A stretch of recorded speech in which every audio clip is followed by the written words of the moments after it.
You must have heard the popular quote that says, "We are our own problems," that we are the architects of our successes and our failures. I believe strongly that each person is responsible to a great extent to their own success in life. Many variables of life will support the success each of and every one of us seek. Many support systems like family, society, the church, and the different communities that we belong to helps to support the desires of our lives for success. But principally, the main architect of whether we're going to be successful or not depend a lot, in many senses, to our own personal efforts, the life we live, the thoughts we bear in our minds, the things we do, the things we say, contribute to a large extent to our success or failure in life. Today, I bring you a video that is shared in our family group on WhatsApp. And this is a presentation, a preaching that was done by Bishop Mensah. By the sound of that name, that's a Ghanaian. And after watching this video, tears ran down my cheeks, because I know that that is at the core of the problem of Africa, especially, whom my mind goes to in all that I'm doing. I will now play this video so that you can listen for yourself. And the title I have put for this presentation today is, "If this video does not make you cry, then you are the architect of your problem. You are your own enemy." We have seen viewers coming from different channels, YouTube, Facebook. We want you to join us to expand the scope of this program and presentation today on Project 30 Before 30 International by liking the program, by sharing it with in your contact group and the groups you belong to, sharing it with your friends on Facebook, and also make a comment and ask a question relating to how you will be able to achieve this kind of life that is being presented here. Please, let's listen to Bishop Mensah in this video. We are our own enemies. We are the deadly virus infecting one another. I read an article that talks about a man said, "I got the opportunity to meet 6 rich Ghanaian men, and I asked them this question: why are they not building factories for the youth of this country to get a job to do?" These 6 rich businessmen burst into laughter as if I have said something funny. Then one said, "The people shouting, 'No food, no jobs,' are all thieves." The writer said, "I said, really?" I was shocked. And the man then went on. He said, "I run a manufacturing business and trading business." He said, "The biggest challenge in my manufacturing business is not electricity. It is not infrastructure. The biggest challenge is getting honest staff. Everyone we hire appears to be on a mission to steal as much as possible. They will inflate invoices, recording less than the actual number of units produced. The worst part of it all is that all the fraud we have uncovered is not done by a single person. It is usually many staff who collude with each other, from the production line to sales to finance and even to top management." The businessman said, "There was a year I overhauled management 3 times. I now use Indian expatriate management. So competent, so honest, and so straightforward. I thought they were expensive at first, with all the visa fees, accommodation, house staff. But now that the losses due to staff theft have been reduced to a minimum and efficiency increased, the Indian management has turned out to be cheaper than the previous African Ghanaian management. Now, all sensitive positions involving money go to Indians. Africans are only allowed in non-sensitive positions.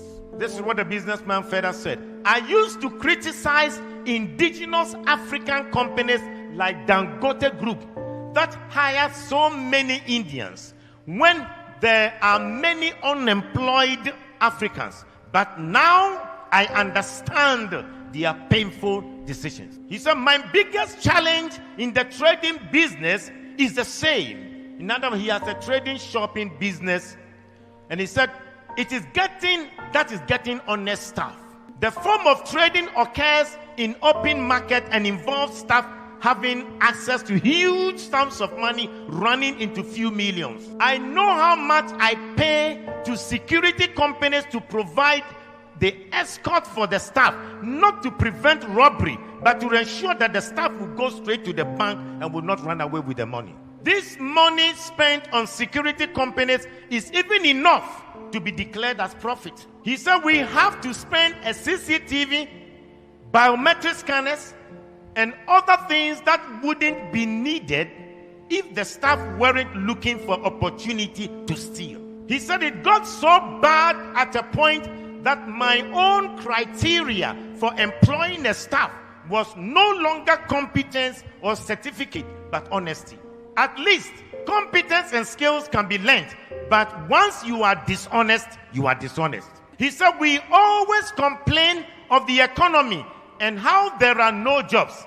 I know people abroad who would have loved to set up job creating businesses in Ghana, but they can't because they can't get a trustworthy person to manage the business. He said, I know people in Ghana with so much money, they want to start factories and other job creating businesses, but they can't because they are occupied elsewhere and they can't get any trustworthy person to run the business. Instead of investing in the real sector and creating jobs, they would rather buy treasury bills and keep their money than opening a business to employ Ghanaians. He said Dangote can open a shop and businesses in every African country in this world, but the problem is that they can't find good people and honest people to manage. He said their biggest problem is top government officials, the dishonesty between government officials that is preventing Africa to become better. He says start a small farm and they start a small poultry farm and they will steal the eggs. He said if they don't steal the eggs, they will intentionally kill the chicken and the fowls and then they will ask you if they can take it home. Start an entertainment center or a game center and then the money will go into the pockets of the workers. He said the day the sales will go very high, that is when the business owner is there himself. He said they forget that they are eating your money, but they are also eating their future. Buy a car and let somebody run it as a taxi, and then they will finish you. Start a restaurant, and the people will take half of the foodstuffs into their house for food. He said even the small business shops, the small kiosks in town people will still find a way to steal from the shop owners. The worst thing that happens is that they will make this code that that every person eats from where he works. They will justify the stealing. He said, I usually say the reason most Ghanaians haven't stolen billions of money is that they haven't gotten the opportunity. How can a businessman say that he managed his company and the Ghanaians he employed were running down the company? And they would rather prefer Indians to be top managers. And these Indians are managers that they are honest, they are straightforward. The Indians are not Christians, but most companies in Africa have trusted them because they can run their companies very well. 70% of the population are Christians here in Ghana. 17% or 16% are Muslim. You put that together, over 92% of the people in Ghana are religious. So you ask yourself the question, what is the use of going to church? What is the use of their being religious? And yet Hindus who are not Christians are more straightforward and honest to sustain a business than the people who come to church on a Sunday. We are our own enemies. The businessman said, you wonder why there are no jobs? The people you meet them on the streets, if they are asking for job, you employ them today. Tomorrow they will run your company down. You employ members from your church and they will destroy your business for you. We are the Judases, betraying one another. We are our own enemies. Okuku seku.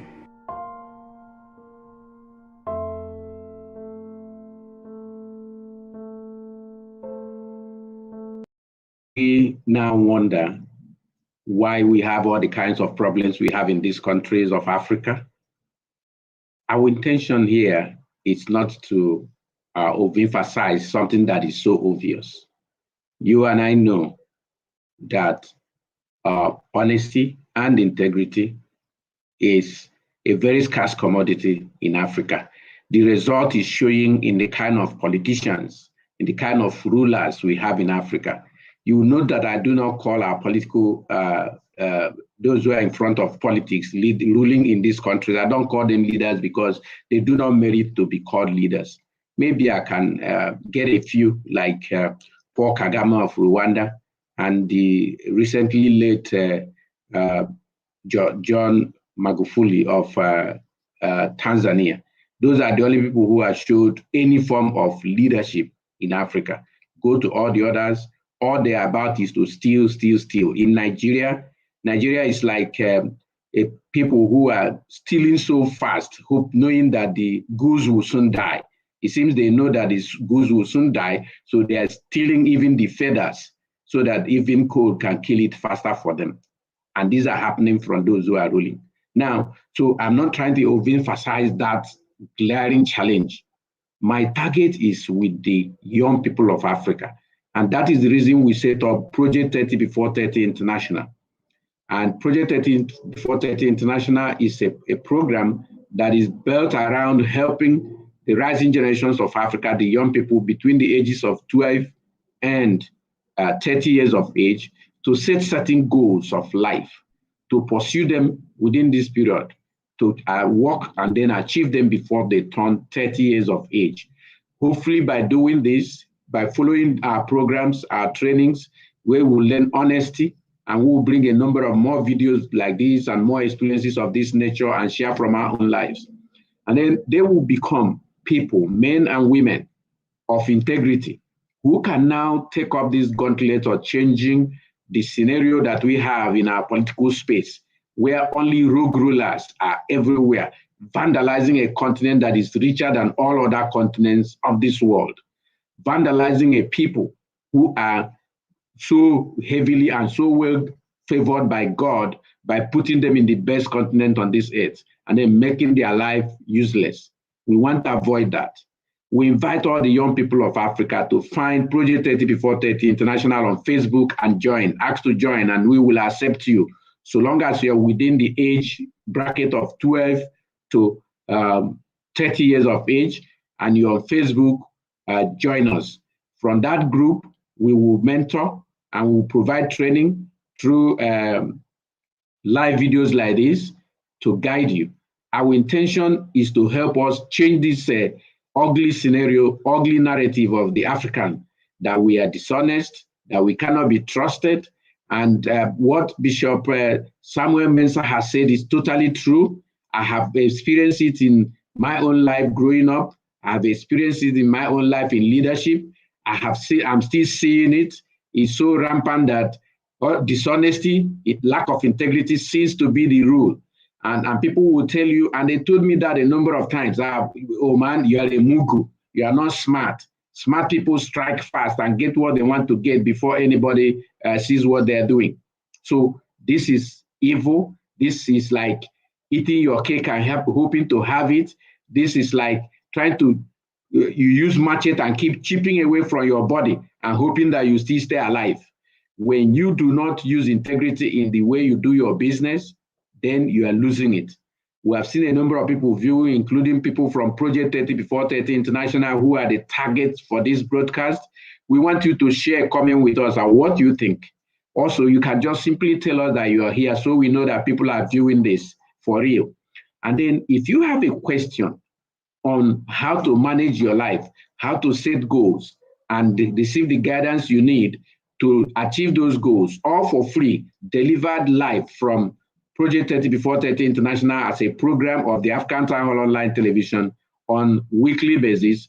Contact us, leave a notice, leave a message, show us your intent. And that's all we need to be able to provide guidance for you in these matters. But we need to know that honesty is still the best policy, regardless of what is happening on the earth today, regardless of the fact that it seems so popular to be a thief, regardless of the fact that honesty now looks like the shameful thing instead of the thing to be proud of. It does not matter at all, because those who are dishonest will catch their reward. My people have a proverb that says, whatever you get by the edge of the pot, of the mouth of the pot, will go to the edge of your mouth. It cannot be satisfying. It cannot give you true satisfaction. It will not help you to become who you want to be.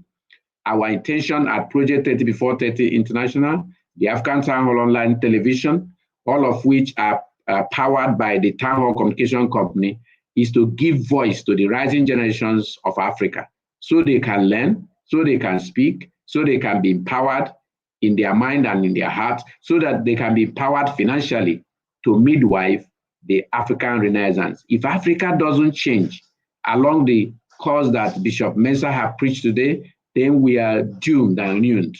Africa had to change. That change starts with you. That change starts with me. Each person must make the decision to contribute to the change.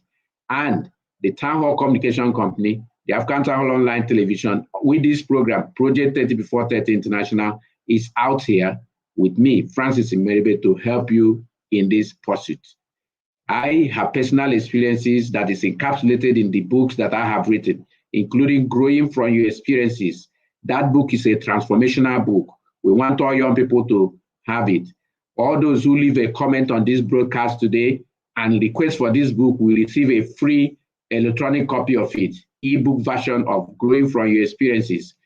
All you need to do to get that is to leave a comment on this broadcast, whether you saw it on Facebook or on YouTube.